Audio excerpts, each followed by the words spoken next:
धराकोट block परिसर में भिन्नक्षम मान उद्देश्य भीम भोई सामर्थ्य शिविर अनुष्ठित हो जाइछि।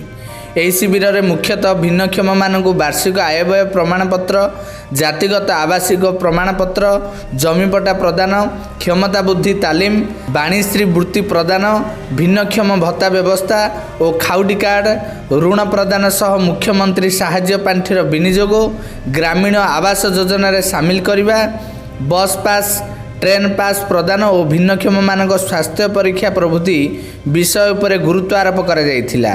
एही शिविर में 317 जन भिन्नक्षम पंजीकरण करथिया बेले 25 जन को ट्राइसाइकेल, 16 जन को व्हील चेयर, 6 जन को आशाबाड़ी और 40 जन हिताधिकारी को मधुबाबू पेंशन योजन अर्थ प्रदान कर जायथिला। ଏହି କାର୍ଯ୍ୟକ୍ରମରେ ବ୍ଲକ ଅଧ୍ୟକ୍ଷା ସୁଲକ୍ଷଣା ଗୀତାଞ୍ଜଳି ଦେବୀ ମୁଖ୍ୟ ଅତିଥି ଭାବେ ଯୋଗ ଦେଇଥିବା ବେଳେ ଜିଲ୍ଲା ପରିଷଦ ଅଧ୍ୟକ୍ଷା ଅଞ୍ଜଳି ସ୍ୱାଇଁ ସମ୍ମାନିତ ଅତିଥି ଭାବେ ଯୋଗ ଦେଇଥିଲେ। ବିଡିଓ ଦେନିଶ ବେହେରା ଏହି କାର୍ଯ୍ୟକ୍ରମରେ ସଭାପତିତ୍ୱ କରିଥିବା ବେଳେ ତହସିଲଦାର ଲମ୍ବୋଦର ମାରାଣ୍ଡି, ଏବିଡିଓ ସୁନୀଲ କୁମାର ପଟ୍ଟନାୟକ, ଅତିରିକ୍ତ ତହସିଲଦାର ଗଣେଶ ଦଳାଇ ପ୍ରମୁଖ ମଞ୍ଚାସୀନ ରହିଥିଲେ। ବ୍ଲକ ସାମାଜିକ ସୁରକ୍ଷା ଭିନ୍ନକ୍ଷମ ଅଧିକାରୀ ସଚିନ ପାତ୍ର କାର୍ଯ୍ୟକ୍ରମକୁ ପରିଚାଳନା କରିଥିଲେ। ଏହି କାର୍ଯ୍ୟକ୍ରମରେ ବ୍ଲକର ସମସ୍ତ ପଞ୍ଚାୟତର ଲୋକପ୍ରତିନିଧି ଯୋଗ ଦେଇଥିବା ବେଳେ ବ୍ଲକର ସମସ୍ତ କର୍ମଚାରୀ ସହଯୋଗ ପ୍ରଦାନ କରିଥିଲେ।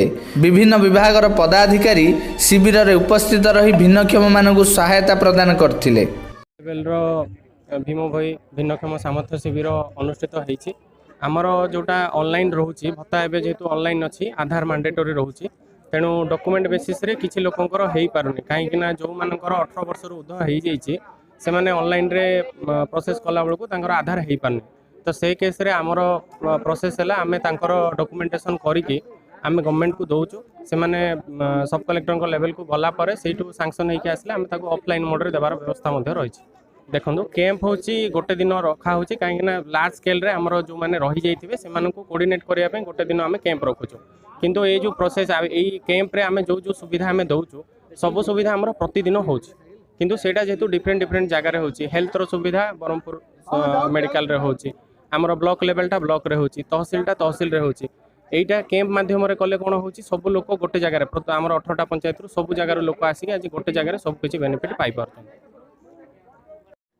एथिरे समस्त आमर धराकोट ब्लॉक अध्यक्ष एवं तहसीलदार बीडीओ समस्त सहयोग आज माननीय मुख्यमंत्री से भिन्नक्षम भाई भौणी मान सबु प्रकार सुविधा जोगाई देइछंती। कैंपस भी खोला जाइछि तार आखिर माने जो मोतिया बिंदु थिले से मेडिकल रो मध्य सुविधा रही साइकेल आ भत्ता ए सब जिनस आमर भिन्नक्षम भाई भौणी को दिया जाइछि और से माने मध्य बहुत खुशी अछंती। ब्यूरो रिपोर्ट निरपेक्ष खबर।